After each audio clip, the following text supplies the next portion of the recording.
Chapter 3. Faith. Visualization of and belief in attainment of desire. The second step toward riches. Faith is the head chemist of the mind. When faith is blended with the vibration of thought, the subconscious mind instantly picks up the vibration, translates it into its spiritual equivalent, and transmits it to infinite intelligence, as in the case of prayer.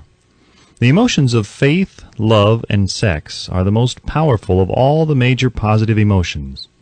When the three are blended, they have the effect of coloring the vibration of thought in such a way that it instantly reaches the subconscious mind, where it is changed into its spiritual equivalent, the only form that induces a response from infinite intelligence. Love and faith are psychic, related to the spiritual side of man. Sex is purely biological and related only to the physical. The mixing or blending of these three emotions has the effect of opening a direct line of communication between the finite, thinking mind of man and infinite intelligence. How to develop faith. There comes now a statement which will give a better understanding of the importance the principle of autosuggestion assumes in the transmutation of desire into its physical or monetary equivalent, namely, faith is a state of mind which may be induced or created by affirmation or repeated instructions to the subconscious mind through the principle of autosuggestion. As an illustration, consider the purpose for which you are presumably reading this book. The object is, naturally, to acquire the ability to transmute the intangible thought of impulse of desire into its physical counterpart, money. By following the instructions laid down in the chapters on autosuggestion and the subconscious mind, as summarized in the chapter on autosuggestion, you may convince the subconscious mind that you believe you will receive that for which you ask, and it will act upon that belief, which your subconscious mind passes back to you in the form of faith, followed by definite plans for procuring that which you desire. The method by which one develops faith, where it does not already exist, is extremely difficult to describe, almost as difficult, in fact, as it would be to describe the color of red to a blind man who has never seen color, and has nothing with which to compare what you describe to him. Faith is a state of mind which you may develop at will after you have mastered the 13 principles, because it is a state of mind which develops voluntarily through the application and use of these principles. Repetition of affirmation of orders to your subconscious mind is the only known method of voluntary development of the emotion of faith. Perhaps the meaning may be made clearer through the following explanation as to the way men sometimes become criminals. Stated in the words of a famous criminologist, "When men first come into contact with crime, they abhor it. If they remain in contact with crime for a time, they become accustomed to it and endure it. If they remain in contact with it long enough, they finally embrace it and become influenced by it." This is the equivalent of saying that any impulse of thought which is repeatedly passed on to the subconscious mind is, finally, accepted and acted upon by the subconscious mind, which proceeds to translate that impulse into its physical equivalent by the most practical procedure available. In connection with this, consider again the statement, "All thoughts which have been emotionalized, given feeling, and mixed with faith begin immediately to translate themselves into their physical equivalent or counterpart." The emotions, or the feeling portion of thoughts, are the factors which give thoughts vitality, life, and action. The emotions of faith, love, and sex, when mixed with any thought impulse, give it greater action than any of these emotions can do singly. Not only thought impulses which have been mixed with faith, but those which have been mixed with any of the positive emotions or any of the negative emotions may reach and influence the subconscious mind. From this statement you will understand that the subconscious mind will translate into its physical equivalent a thought impulse of a negative or destructive nature just as readily as it will act upon the thought impulses of a positive or constructive nature. This accounts for the strange phenomenon which so many millions of people experience, referred to as misfortune or bad luck. There are millions of people who believe themselves doomed to poverty and failure because of some strange force over which they believe they have no control. They are the creators of their own misfortunes because of this negative belief, which is picked up by the subconscious mind and translated into its physical equivalent. This is an appropriate place at which to suggest again that you may benefit by passing on to your subconscious mind any desire which you wish translated into its physical or monetary equivalent in a state of expectancy or belief that the transmutation will actually take place. Your belief, or faith, is the element which determines the action of your subconscious mind. There is nothing to hinder you from deceiving your subconscious mind when giving it instructions through autosuggestion, as I deceived my son's subconscious mind. To make this deceit more realistic, conduct yourself just as you would if you were already in possession of the material thing which you are demanding, when you call upon your subconscious mind. The subconscious mind will transmute into its physical equivalent by the most direct and practical media available any order which is given to it in a state of belief or faith that the order will be carried out. Surely, enough has been stated to give a starting point from which one may, through experiment and practice, acquire the ability to mix faith with any order given to the subconscious mind. Perfection will come through practice. It cannot come by merely reading instructions. If it be true that one may become a criminal by association with crime, and this is a known fact, it is equally true that one may develop faith by voluntarily suggesting to the subconscious mind that one has faith. The mind comes, finally, to take on the nature of the influences which dominate it. Understand this truth, and you will know why it is essential for you to encourage the positive emotions as dominating forces of your mind, and discourage and eliminate negative emotions. A mind dominated by positive emotions becomes a favorable abode for the state of mind known as faith. A mind so dominated may, at will, give the subconscious mind instructions which it will accept and act upon immediately. Faith is a state of mind which may be induced by autosuggestion.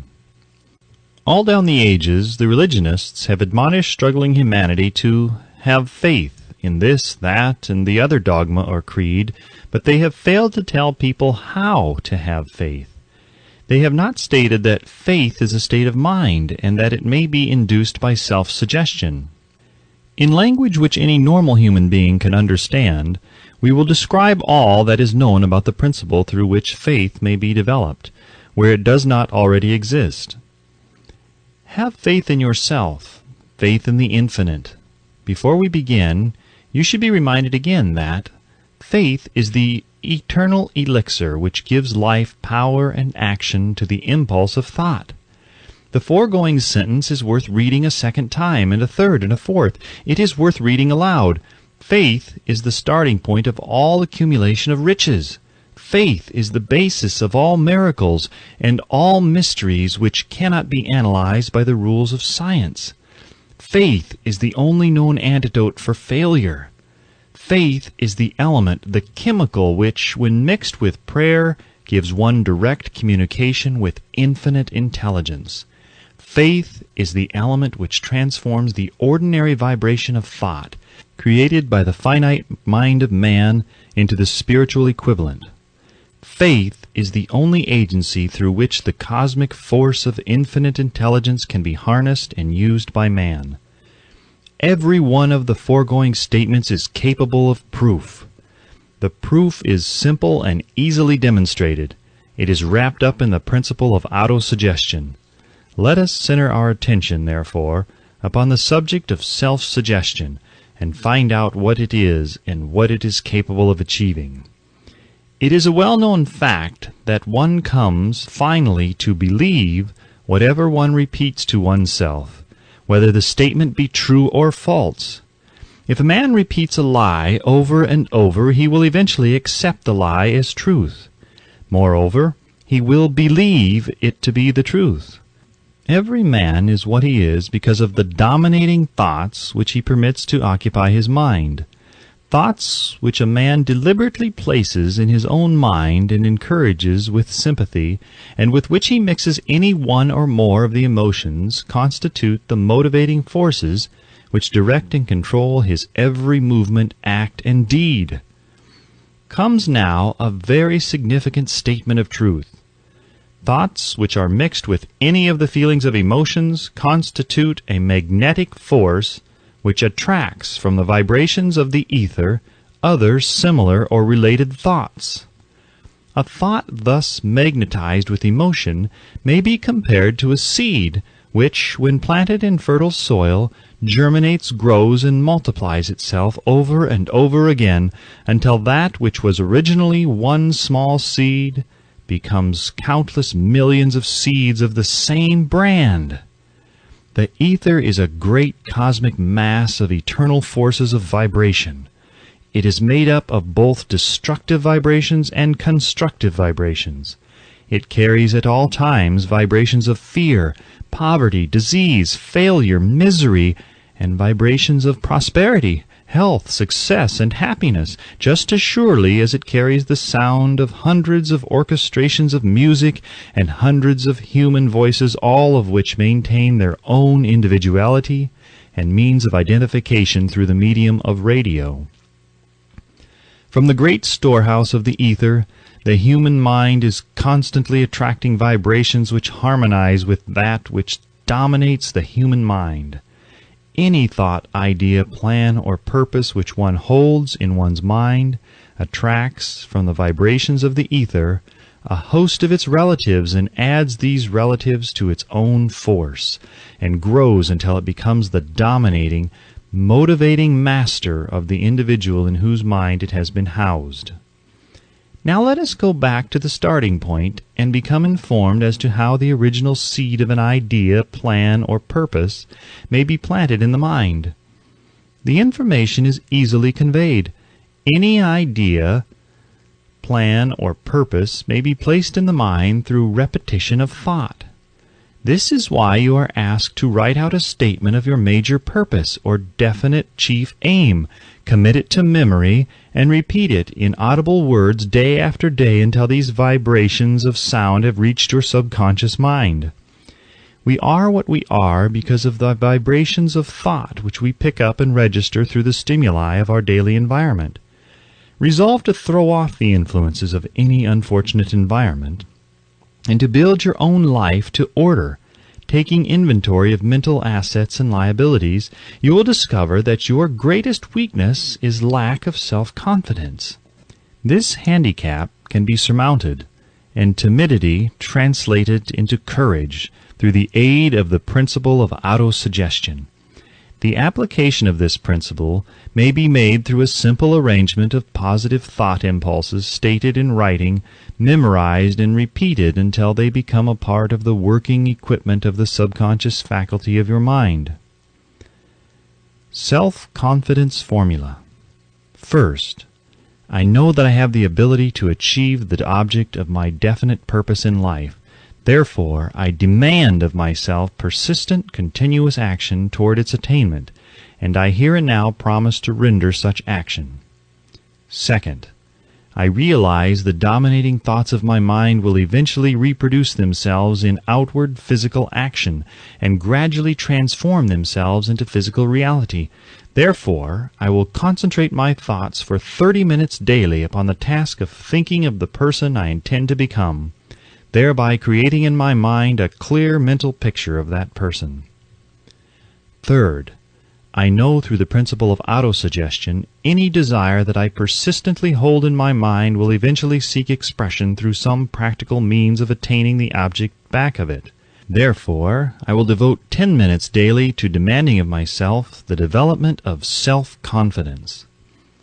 Fourth, I have clearly written down a description of my definite chief aim in life, and I will never stop trying until I shall have developed sufficient self-confidence for its attainment. Fifth, I fully realize that no wealth or position can long endure, unless built upon truth and justice. Therefore, I will engage in no transaction which does not benefit all whom it affects. I will succeed by attracting to myself the forces I wish to use and the cooperation of other people. I will induce others to serve me because of my willingness to serve others. I will eliminate hatred, envy, jealousy, selfishness, and cynicism by developing love for all humanity, because I know that a negative attitude toward others can never bring me success. I will cause others to believe in me, because I will believe in them and in myself. I will sign my name to this formula, commit it to memory, and repeat it aloud once a day with full faith that it will gradually influence my thoughts and actions so that I will become a self-reliant and successful person. Back of this formula is a law of nature which no man has yet been able to explain. It has baffled the scientists of all ages. The psychologists have named this law autosuggestion, and let it go at that. The name by which one calls this law is of little importance. The important fact about it is, it works for the glory and success of mankind, if it is used constructively. On the other hand, if it is used destructively, it will destroy just as readily.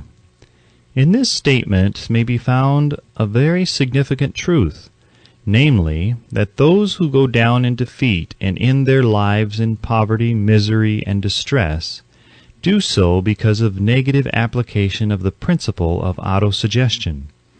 The cause may be found in the fact that all impulses of thought have a tendency to clothe themselves in their physical equivalent. The subconscious mind, the chemical laboratory in which all thought impulses are combined and made ready for translation into physical reality, makes no distinction between constructive and destructive thought impulses. It works with the material we feed it through our thought impulses. The subconscious mind will translate into reality a thought driven by fear just as readily as it will translate into reality a thought driven by courage or faith. The pages of medical history are rich with the illustrations of cases of suggestive suicide. A man may commit suicide through negative suggestion just as effectively as by any other means. In a Midwestern city, a man by the name of Joseph Grant, a bank official, borrowed a large sum of the bank's money without the consent of the directors. He lost the money through gambling. One afternoon, the bank examiner came and began to check the accounts. Grant left the bank, took a room in a local hotel, and when they found him, 3 days later, he was lying in bed, wailing and moaning, repeating over and over these words, "My God, this will kill me. I cannot stand the disgrace." In a short time he was dead. The doctors pronounced the case of one of mental suicide. Just as electricity will turn the wheels of industry and render useful service if used constructively, or snuff out life if wrongly used, so will the law of autosuggestion lead you to peace and prosperity, or down into the valley of misery, failure, and death, according to your own degree of understanding and application of it. If you fill your mind with fear, doubt, and unbelief in your ability to connect with and use the forces of infinite intelligence, the law of autosuggestion will take this spirit of unbelief and use it as a pattern by which your subconscious mind will translate it into its physical equivalent. This statement is as true as the statement that 2 and 2 are 4. Like the wind which carries one ship east and another west, the law of autosuggestion will lift you up or pull you down, according to the way you set your sails of thought. The law of autosuggestion, through which any person may rise to altitudes of achievement which stagger the imagination, is well described in the following verse. If you think you are beaten, you are. If you think you dare not, you don't. If you like to win, but you think you can't, it's almost certain you won't. If you think you'll lose, you're lost. For out of the world we find, success begins with a fellow's will. It's all in the state of mind. If you think you are outclassed, you are. You've got to think high to rise. You've got to be sure of yourself before you can ever win a prize. Life's battles don't always go to the stronger or faster man, but soon or late the man who wins is the man who thinks he can. Observe the words which have been emphasized, and you will catch the deep meaning which the poet had in mind. Somewhere in your makeup, perhaps in the cells of your brain, there lies sleeping the seed of achievement which, if aroused and put into action, would carry you to heights such as you may never have hoped to attain. Just as a master musician may cause the most beautiful strains of music to pour forth from the strings of a violin, so may you arouse the genius which lies asleep in your brain, and cause it to drive you upward to whatever goal you may wish to achieve. Abraham Lincoln was a failure at everything he tried until he was well past the age of 40. He was a Mr. Nobody from nowhere until a great experience came into his life, aroused the sleeping genius within his heart and brain, and gave the world one of its really great men. That experience was mixed with the emotions of sorrow and love. It came to him through Anne Rutledge, the only woman whom he ever truly loved. It is a known fact that the emotion of love is closely akin to the state of mind known as faith, and this for the reason that love comes very near to translating one's thought impulses into their spiritual equivalent. During his work of research, the author discovered, from the analysis of the life, work, and achievements of hundreds of men of outstanding accomplishment, that there was the influence of a woman's love back of nearly every one of them. The emotion of love in the human heart and brain creates a favorable field of magnetic attraction, which causes an influx of the higher and finer vibrations which are afloat in the ether. If you wish evidence of the power of faith, study the achievements of men and women who have employed it. At the head of the list comes the Nazarene. Christianity is the greatest single force which influences the minds of men. The basis of Christianity is faith. No matter how many people have perverted or misinterpreted the meaning of this great force, and no matter how many dogmas and creeds have been created in its name which do not reflect its tenets, the sum and substance of the teachings and the achievements of Christ, which may have been interpreted as miracles, were nothing more or less than faith. If there are any such phenomena as miracles, they are produced only through the state of mind known as faith. Some teachers of religion and many who call themselves Christians neither understand nor practice faith. Let us consider the power of faith as it is now being demonstrated by a man who is well known to all civilization, Mahatma Gandhi of India. In this man, the world has one of the most astounding examples known to civilization of the possibilities of faith. Gandhi wields more potential power than any man living at this time, and this, despite the fact that he has none of the orthodox tools of power, such as money, battleships, soldiers, and materials of warfare. Gandhi has no money, he has no home, he does not own a suit of clothes, but he does have power.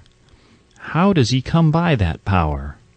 He created it out of his understanding of the principle of faith, and through his ability to transplant that faith into the minds of 200 million people. Gandhi has accomplished through the influence of faith that which the strongest military power on earth could not, and never will accomplish through soldiers and military equipment. He has accomplished the astounding feat of influencing 200 million minds to coalesce and move in unison as a single mind. What other force on earth except faith could do as much? There will come a day when employees as well as employers will discover the possibilities of faith. That day is dawning. The whole world has had ample opportunity during the recent business depression to witness what the lack of faith will do to business. Surely civilization has produced a sufficient number of intelligent human beings to make use of this great lesson which the depression has taught the world. During this depression, the world had evidence in abundance that widespread fear will paralyze the wheels of industry and business. Out of this experience will arise leaders in business and industry who will profit by the example which Gandhi has set for the world, and they will apply to business the same tactics which he has used in the building of the greatest following known in the history of the world. These leaders will come from the rank and file of the unknown men who now labor in the steel plants, the coal mines, the automobile factories, and in the small towns and cities of America. Business is due for a reform. Make no mistake about this. The methods of the past, based upon economic combinations of force and fear, will be supplanted by the better principles of faith and cooperation. Men who labor will receive more than daily wages.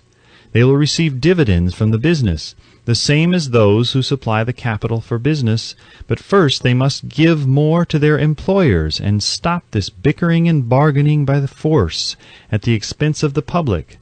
They must earn the right to dividends. Moreover, and this is the most important thing of all, they will be led by leaders who will understand and apply the principles employed by Mahatma Gandhi. Only in this way may leaders get from their followers the spirit of full cooperation which constitutes power in the highest and most enduring form. This stupendous machine age in which we live and from which we are just emerging has taken the soul out of men. Its leaders have driven men as though they were pieces of cold machinery. They were forced to do so by the employees who have bargained, at the expense of all concerned, to get and not to give. The watchword of the future will be human happiness and contentment, and when this state of mind shall have been attained, the production will take care of itself more effectively than anything that has ever been accomplished where men did not and could not mix faith and individual interest with their labor. Because of the need for faith and cooperation in operating business and industry, it will be both interesting and profitable to analyze an event which provides an excellent understanding of the method by which industrialists and businessmen accumulate great fortunes by giving before they try to get.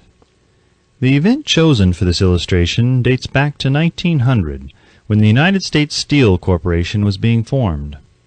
As you read the story, keep in mind these fundamental facts, and you will understand how ideas have been converted into huge fortunes. First, the huge United States Steel Corporation was born in the mind of Charles M. Schwab in the form of an idea he created through his imagination. Second, he mixed faith with his idea. Third, he formulated a plan for the transformation of his idea into physical and financial reality. Fourth, he put his plan into action with his famous speech at the University Club. Fifth, he applied and followed through on his plan with persistence and backed it with a firm decision until it had been fully carried out. Sixth, he prepared the way for success by a burning desire for success. If you are one of those who have often wondered how great fortunes are accumulated, this story of the creation of the United States Steel Corporation will be enlightening. If you have any doubt that men can think and grow rich, this story should dispel that doubt, because you can plainly see in the story of the United States Steel the application of a major portion of the 13 principles described in this book. This astounding description of the power of an idea was dramatically told by John Lowell in the New York World Telegram, with whose courtesy it is here reprinted. A pretty after-dinner speech for $1 billion. When, on the evening of December 12, 1900, some 80 of the nation's financial nobility gathered in the banquet hall of the University Club on Fifth Avenue to do honor to a young man from out of the West, not half a dozen of the guests realized they were to witness the most significant episode in American industrial history. J. Edward Simmons and Charles Stewart Smith, their hearts full of gratitude for the lavish hospitality bestowed upon them by Charles M. Schwab during a recent visit to Pittsburgh, had arranged the dinner to introduce the 38-year-old steel man to Eastern Banking Society. But they didn't expect him to stampede the convention. They warned him, in fact, that the bosoms within New York's stuffed shirts would not be responsive to oratory, and that, if he didn't want to bore the Stillhans and Harrimans and Vanderbilts, he had better limit himself to 15 or 20 minutes of polite vaporings and let it go at that. Even John Pierpont Morgan, sitting on the right hand of Schwab, as became his imperial dignity, intended to grace the banquet table with his presence only briefly. And so far as the press and public were concerned, the whole affair was of so little moment that no mention of it found its way into print the next day. So the two hosts and their distinguished guests ate their way through the usual 7 or 8 courses.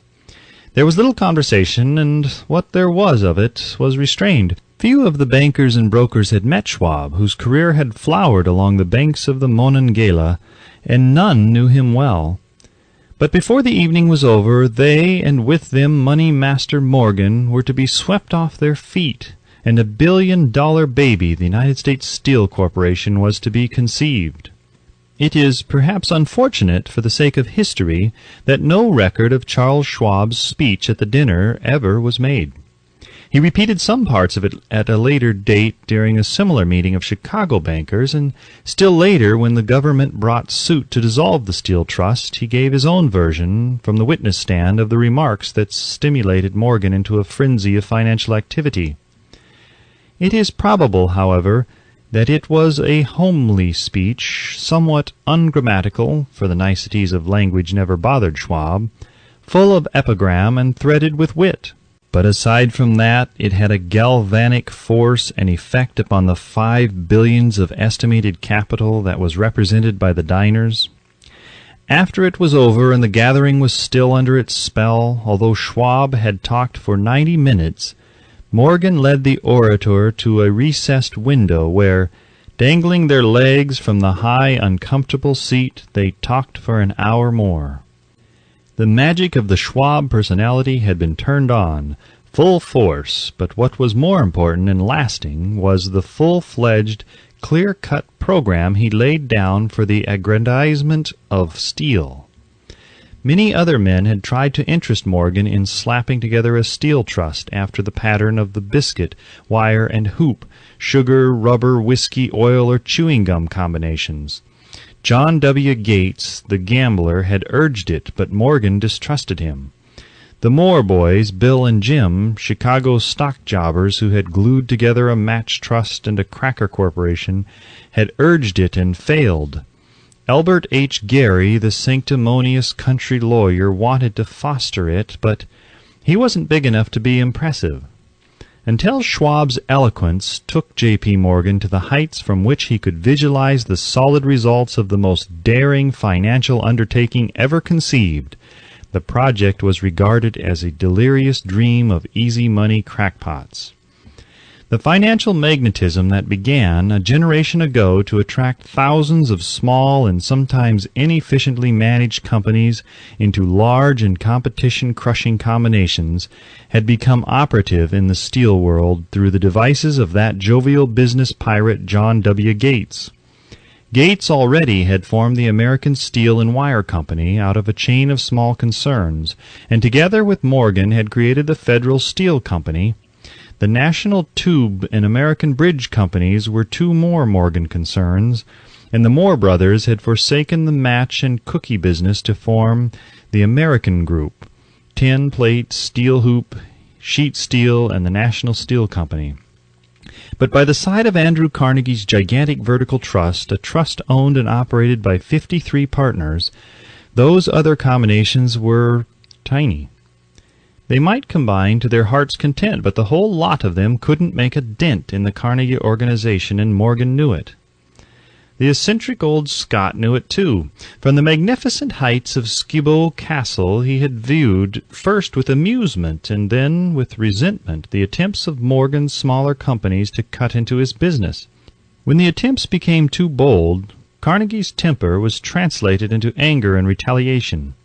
He decided to duplicate every mill owned by his rivals. Hitherto he hadn't been interested in wire, pipes, hoops, or sheet. Instead, he was content to sell such companies the raw steel and let them work it into whatever shape they wanted. Now, with Schwab as his chief and able lieutenant, he planned to drive his enemies to the wall. So it was that in the speech of Charles M. Schwab, Morgan saw the answer to his problem of combination. A trust without Carnegie, giant of them all, would be no trust at all. A plum pudding, as one writer said, without the plums. Schwab's speech on the night of December 12, 1900, undoubtedly carried the inference, though not the pledge, that the vast Carnegie enterprise could be brought under the Morgan tent. He talked of the world future for steel, of reorganization for efficiency, of specialization, of the scrapping of unsuccessful mills and concentration of effort on the flourishing properties of the economies in the ore traffic, of economies in overhead and administrative departments, of capturing foreign markets. More than that, he told the buccaneers among them wherein lay the heirs of their customary piracy. Their purposes, he inferred, had been to create monopolies, raise prices, and pay themselves fat dividends out of privilege. Schwab condemned the system in his heartiest manner. The short-sightedness of such a policy, he told his hearers, lay in the fact that it restricted the market in an era when everything cried for expansion. By cheapening the cost of steel, he argued, an ever-expanding market would be created. More uses for steel would be devised, and a goodly portion of the world trade could be captured. Actually, though he did not know it, Schwab was an apostle of modern mass production. So the dinner at the University Club came to an end. Morgan went home to think about Schwab's rosy predictions. Schwab went back to Pittsburgh to run the steel business for wee Andra Carnegie, while Gary and the rest went back to their stock tickers to fiddle around in anticipation of the next move. It was not long coming. It took Morgan about 1 week to digest the feast of reason Schwab had placed before him. When he had assured himself that no financial indigestion was to result, he sent for Schwab and found that young man rather coy. Mr. Carnegie, Schwab indicated, might not like it if he found his trusted company president had been flirting with the Emperor of Wall Street, the street upon which Carnegie was resolved never to tread. Then it was suggested by John W. Gates, the go-between, that if Schwab happened to be in the Bellevue Hotel in Philadelphia, J.P. Morgan might also happen to be there. When Schwab arrived, however, Morgan was inconveniently ill at his New York home, and so, on the elder man's pressing invitation, Schwab went to New York and presented himself at the door of the financier's library. Now, certain economic historians have professed the belief that from the beginning to the end of the drama, the stage was set by Andrew Carnegie, that the dinner to Schwab, the famous speech, the Sunday night conference between Schwab and the money king, were events arranged by the canny Scot. The truth is exactly the opposite. When Schwab was called to consummate the deal, he didn't even know whether the little boss, as Andrew was called, would so much as listen to an offer to sell, particularly to a group of men whom Andrew regarded as being endowed with something less than holiness. But Schwab did take into the conference with him, in his own handwriting, 6 sheets of copper-plate figures, representing to his mind the physical worth and the potential earning capacity of every steel company he regarded as an essential star in the new metal firmament. 4 men pondered over these figures all night. The chief, of course, was Morgan, steadfast in his belief in the divine right of money. With him was his aristocratic partner, Robert Bacon, a scholar and a gentleman. The third was John W. Gates, whom Morgan scorned as a gambler and used as a tool. The fourth was Schwab, who knew more about the processes of making and selling steel than any whole group of men then living. Throughout that conference, the Pittsburgher's figures were never questioned. If he said a company was worth so much, then it was worth that much and no more. He was insistent, too, upon including in the combination only those concerns he nominated. He had conceived a corporation in which there would be no duplication, not even to satisfy the greed of friends who wanted to unload their companies upon the broader Morgan shoulders. Thus he left out, by design, a number of the larger concerns upon which the walruses and carpenters of Wall Street had cast hungry eyes.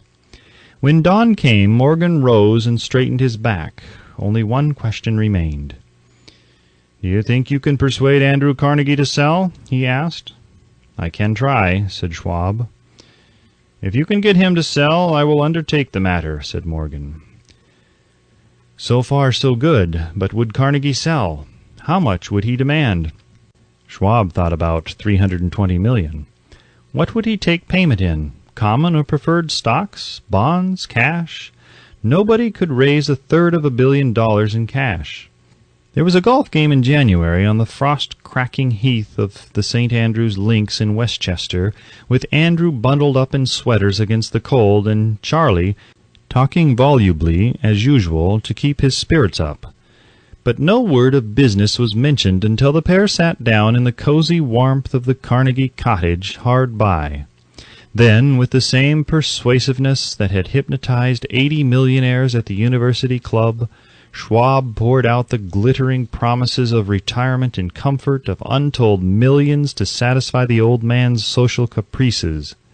Carnegie capitulated, wrote a figure on a slip of paper, handed it to Schwab, and said, "All right, that's what we'll sell for."